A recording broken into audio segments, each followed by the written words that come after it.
오늘은 59번째 출애굽기 묵상입니다.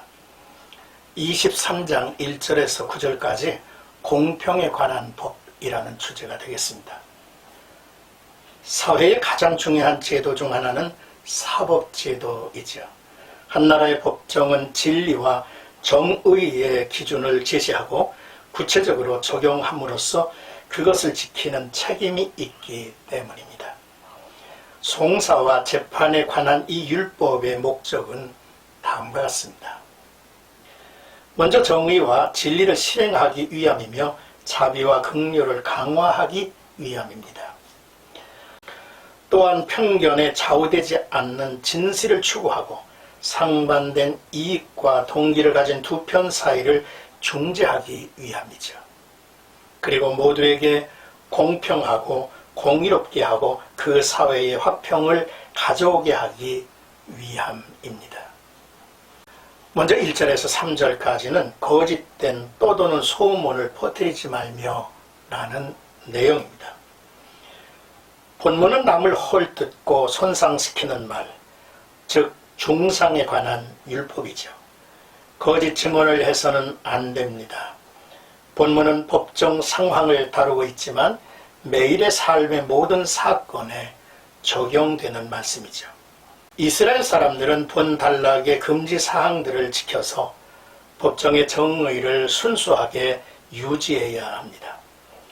특히 재판은 하나님의 백성들이 하나님의 권위를 위임받아서 하는 공적 행위이기 때문이죠. 그렇습니다. 법정에서는 소문이나 근거 없는 말을 금지할 뿐 아니라 증거로 채택할 수 없다는 말씀이죠. 상대방을 해하기 위해 악인과 공모하는 행위를 금하고 있습니다. 여기서 악인은 행실이 악한 사람이 아니라 유죄 판결을 받은 사람을 뜻하는 법적 용어입니다. 법적으로 유죄 판결을 받아 마땅한 사람과 한 통속이 되어 공의가 왜곡되는 일은 없어야 합니다. 법정이 진실을 밝히는 곳이 되어야 그 사회가 소망이 있는 것이죠. 시편 제1편 1절에 복 있는 사람은 악인의 꾀를 쫓지 아니하며 죄인의 길에 서지 아니하며 오만한 자의 자리에 앉지 아니하고라고 했습니다. 또한 하나님께서는 다수를 따라 악을 행하지 말며 송사의 다수를 따라 부당한 증언을 하지 말라라고 말씀을 하십니다. 민주주의의 기본적인 원리는 다수의 여론을 수렴하는 것입니다. 사람들은 본능적으로 대다수의 결정을 받아들이고 따르죠. 그러나 문제는 다수의 의견이 잘못된 것일 때에 하나님의 백성은 어떤 자세를 취해야 합니까? 잠언 4장 14절에는 사악한 자의 길에 들어가지 말며 악인의 길로 다니지 말지어다 라고 하셨습니다. 또한 한편 하나님은 가난한 자들을 특별히 배려하시는 것은 사실이지만 법정에서 정의를 왜곡시키면서까지 그들을 두둔해서는 안 된다고 선을 그어주셨죠. 또한 경제적인 이유로 누군가를 선처하거나 차별하는 것도 옳지 않습니다. 이제 4절에서 5절은 원수에 대한 내용이죠. 하나님은 이스라엘이 원수일지라도 친구를 대하듯 하라고 권면하죠. 원수의 짐승이 길을 잃었을 때 구해주고 무거운 짐으로 허덕일 때 도와주라 하십니다. 이런 원수를 다시 친구로 되돌리는 좋은 기회가 될 것입니다. 우리는 원수를 사랑하고 기도해야 하죠. 도리어 우리를 저주하는 자를 축복해야 합니다. 그들에게 선을 행하고 넘어질 때에 기뻐해서는 안 됩니다. 원수가 줄일 때에 음식과 물을 주어야 하죠. 우리가 원수에게 친절한 이제 행위를 보이면 잠언 25장 22절에 그리하는 것은 핀숯을 그의 머리에 놓은 것과 일반이요 여호와께서 내게 갚아주시리라 하신 말씀을 이루게 될 것입니다. 이제 6절에서 9절까지 정의를 굽게 하지 말며 라는 내용입니다. 가난하다는 이유로 그들을 동정하여 유리한 판결을 하는 것도 문제지만 가난하기에 그에게 불리한 판결을 하는 것도 안 될 일이죠. 하나님은 이스라엘 사람들이 판결의 과정에서 기억할 구체적인 지침을 주고 계십니다.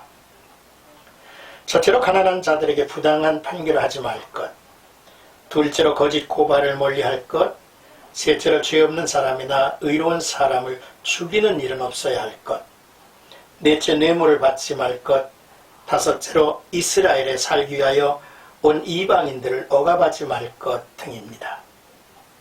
하나님의 백성들은 누구라도 사람을 자비와 긍휼로 대하여야 합니다. 그리고 공평과 정의를 추구하며 살아야 하죠.